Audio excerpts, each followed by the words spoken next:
Kumusta guys? Ito nga pala ang PLDT na bagong router nila, no? Ito naka 5G na siya. Nasabi nila dito 10 times faster, mas mabilis siya sa 4G. So quick unboxing lang natin. Pag open andyan agad ang router, bali magaan lang siya, no? Ang ganda pang tingnan. Nasa gilid naman ang kanyang power supply, pati ang kanya RJ45 na kable para sa mga LAN connection. Tapos manual. Sa likod naman nandito ang saksakan ng RJ45 para sa LAN connection. Tapos ang kanyang telepono. Tapos ang sa power, pati ang WPS. Dito naman sa ilalim ang kanyang SIM.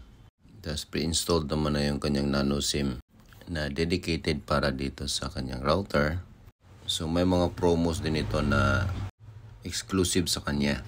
Pero yun nga, kailangan mo rin siyang i-register pa. Ito naman para sa cooling. So magaan lang siya. Hindi pa siya itsurang router, no? Walang antena. Ang gagawin natin ngayon, palitan natin ng ordinary SIM na smart itong PLDT na router. Para malaman natin kung pwede ba ang ordinary SIM. Tapos may load na pala to na 99 pesos. Good for 3 days. Para lang matry natin kung gagana ba ang ordinary SIM. Tapos gagawin rin tayo ng video na comparison ng mga promos dito sa PLDT Home Wi-Fi SIM at ng ordinary SIM, kung alin ang mas maganda para may mapagpipilian kayo. So ito na, power up lang natin saglit. Tapos mabilis siyang mag power up, no? Tapos may tatlo siyang LED, itong 5G sa taas para malaman mo kung 5G ang nasasagap niya or 4G lang. Ngayon, kukonekta tayo dito sa router para speed test. Yung password pala nasa likod nitong router, ha. So nakakonekta na tayo kanina. Kaya no need to enter the password na. Ayan, connected na tayo. Diretso na tayo sa speed test. Tingnan natin kung magugulat tayo. Kung mabilis ba talaga to. Nga pala, 5G ang signal natin, ha. Wow, nasa 200 plus, no?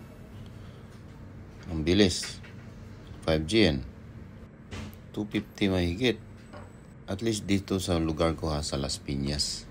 Sa bagay, halos sa Metro Manila yata malakas ang Smart PLDT 5G. Ayan, nasa 250 Mbps, guys. Test again natin, ha. So, bali yan 250. True Wi-Fi pa yan. Ano na kaya kung true LAN cable? Siyempre, maliit na lang ang latency nun. Halos walang interference. So, expected natin na mas malakas yun. Pero hindi lang muna natin itatry kasi wala akong laptop dito. So, ayan guys, nagbavari siya, no? 191. Pero, kahit pa, ang lakas na niyan. 100 Mbps nga solve na Ito pa kaya ang magto 200 Mbps? So try natin kung mag-equate ba yan dito sa YouTube videos.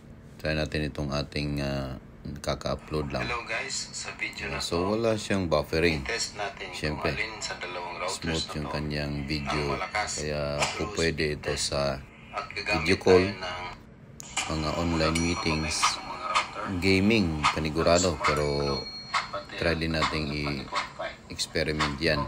So sa ngayon, hindi ko ina-advise na i-register nyo pa ito. Kasi kahit na mas mataas ang kanyang speed, hindi mo na rin kailangan ganun kalakas na speed. More than 250 Mbps. So kaya niyang 15 devices na i-connect.